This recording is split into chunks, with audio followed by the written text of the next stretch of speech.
What's up guys, in this tutorial I will show you how to fix the issue when your iPhone battery is suddenly dropping while using it.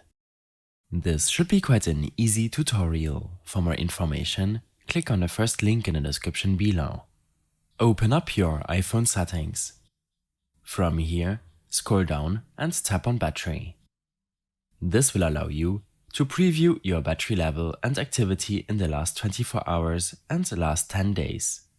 If you see a sharp drop in battery level in the last 24 hours, then there might be a software or hardware related issue with your device. When tapping on battery health, you will be able to preview the maximum battery capacity. This value should be around 90%, depending on how used your battery is. Make sure that the optimized battery charging option is enabled. This will reduce battery aging by applying your charging habits. After taking a look at your battery settings, make sure that your iOS device is running the latest update. In your General settings, tap on Software Update. From here, make sure to download and install the most recent update in case it's available to you. This will in addition require you to restart your iOS device. Restarting your device is important from time to time, as all of your processes will restart and prevent your battery from being drained too quickly. While downloading the latest update, you should reduce apps from running in the background. Especially resource-intensive applications should be closed when not in use. Your low power mode can be enabled or disabled from your control center.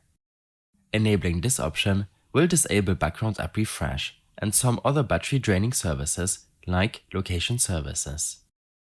If you need to use your device as long as possible, then I suggest enabling low power mode.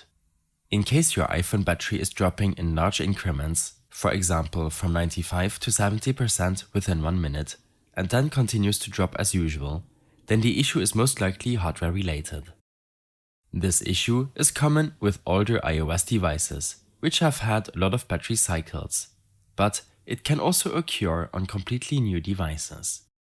You should contact Apple with this issue, as you will not be able to fix it yourself without a new battery.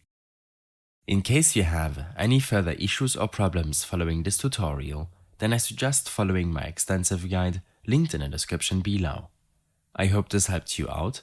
Leave a comment if you have any questions, and see you in the next one.